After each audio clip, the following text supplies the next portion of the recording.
Jack, well, we've heard it from your coach. We need to hear it from you. Will you be playing? Yes, I will be playing. Yeah, very exciting stuff. Rehab's been a success, and looking forward to getting out there.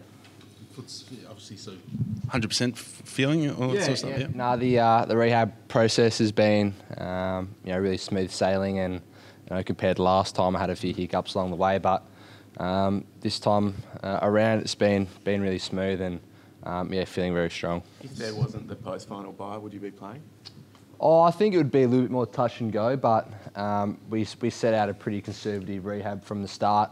I did open up the possibility of potentially playing, for VFL that last weekend gone, but a little bit, a week, a little bit earlier, a little bit more touch and go. Back to full training this week. How's the body pulled up from that?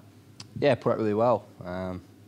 The boys were kind of saying how hard training was, but Daniel Crossy been smashing me in rehab, so I was well equipped for it, and feeling fresh and ready to go. You've had a few obviously recurrences with the foot in the last 12 months. Are there any concerns going forward, or do you feel like it's all well and truly in the past now?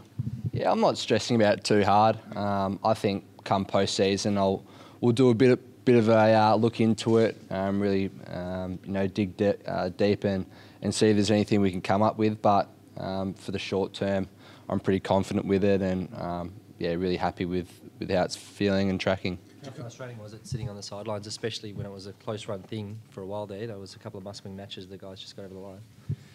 Yeah, it was frustrating. I wanted to play football. I wanted to be out there. You could see the team building, and to be on the sidelines watching it is frustrating. You'd much rather be out there, but at the same time, it is what it is. And I was in a pretty similar position last year where I probably did the opposite and pushed it and didn't come off good for it. So you learn from your mistakes, and that made me pretty content just sitting and watching and trying to get my body right for hopefully finals to roll around, which it has, which I'm very thankful and grateful for, and my body's feeling good.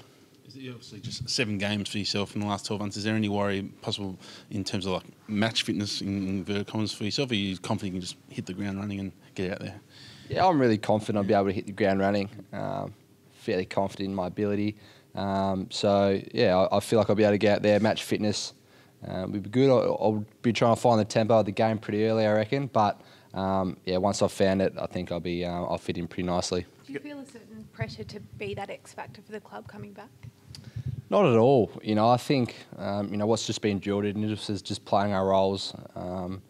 If all of us can do that, I think we'll come off pretty good. And that's my full focus, is just playing my role to the best of my ability and getting out there and having fun. Do you look back at the tough times here at this club and just go, this is all the motivation that we need to use to go in against Geelong? I haven't reflected on it too deeply just yet. But we did come through some pretty dark times, and to be in my 6th season now and finally get to play my first final along with a lot of other people here, it's really exciting opportunity. The buzz and thrill of finals, it's something we're not experienced to, and to see what it's all about, it's really exciting. And I suppose especially coming from what we have. Your opponents obviously have a lot more finals experience. Do you think that would possibly be a factor tomorrow night, or not much? Yeah, I don't think it'll be too much of a factor, to be honest. At the end of the day, it's another game of football, and I think we've been trained up really well over the last 2-3 years to be able to adapt to these kinds of games. So we're not really too fussed about the experience side of things. Which player do you think you'll line up in the Cats star-studded midfield? I don't know. Pick one. Maybe. I don't know. Just go out there, play my role, mate, and nothing. I'm not going to anyone or lining up with anyone. So just go out there and play footy, I suppose. Does your midfield unit really relish the opportunity? Obviously, Geelong's just everywhere you look, just champions, legends.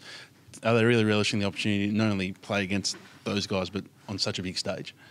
Oh yeah, to come up against guys like Dangerfield, Selwood, Ablett, to name a few, it's you can't grow up idolising these players. So to come against them, it's a pretty special occasion, and our boys love the challenge absolutely. So again, we've done it a couple of times this year, come up against them, fallen short, and we're looking forward to getting out there again and have another fierce battle with them. What's the one-sentence game plan? What do you need to do to beat Geelong? I think it's just play our roles. It's pretty cliche, to be honest, and I know people probably get sick of footy players saying it, but it's as simple as it comes down to. We've been preparing all year.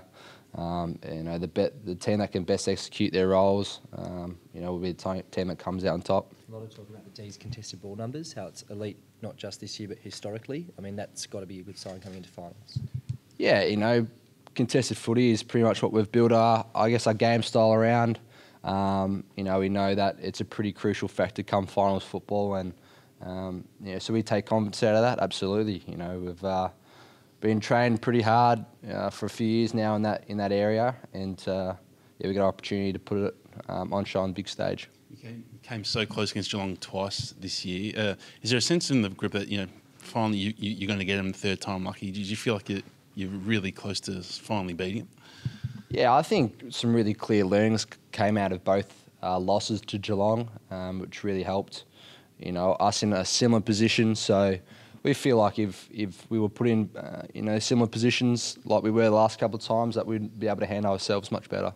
There's been some pretty special outpourings of emotion. We saw one on the field when in Optus Stadium when they got through. Fans and whatnot, first final in 12 years. Did you have one? Because we obviously didn't get to see it. Oh yeah, I was in the coach's box, and my old man doesn't show too much affection, but I was in there with him, and we had a little cuddle. So that means it must be a pretty special occasion. But yeah, the fans have been unbelievable. They've been along the journey for a long time, been some dark times. So I guess to finally be part of it after 12 years, which is such a long time, it's super exciting, and everyone was pretty wrapped and still pretty excited about the opportunity. Obviously, it doesn't sound like Reece Stanley's going to play. Max Gawn, probably the informed player in the competition. Do you feel that gives you a real tick and I guess an advantage heading into the game? Yeah, I think Gawn is obviously in strong form, and having Stanley out probably hurts Geelong a little bit, but I'm sure they've got full confidence in his replacement. So we're just expecting to go out there, try and execute what we can to the best of our ability, and not too focused on what Geelong want to do. Would you bet Max gone in to kick one again this time around?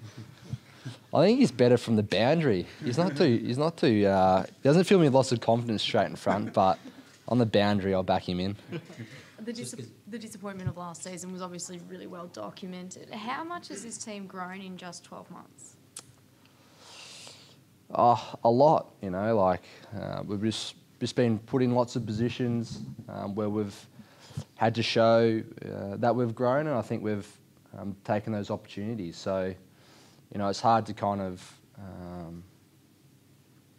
show in real life terms, but there's a lot of development going on underneath, and the group has certainly developed, and it's in the position is why we're in the position we are now. Just a quick one: is Dom Tyson right for tomorrow? Do you reckon? How's he tracking? I think so. I think he's still got a couple of boxes to tick today, but I think if he pulls up all well, he's in the team. So it's pretty good for him to get up after breaking his arm. Just because you mentioned your dad, I mean, he was no stranger to the finals. Did he give you any advice about the bigger stage? I asked him the other day, actually. I said how many finals you played, and he said something like 17. So that kind of surprised me a little bit, actually. I was like, okay, that's not bad. But no, he's pretty, he's not too fussed about finals. He doesn't see it as, too much of a step up from, any other game of football. So he hasn't really passed on any advice to me, which probably isn't a good thing. But he just said it's another game of footy. Go out there and enjoy it and do what you've been doing.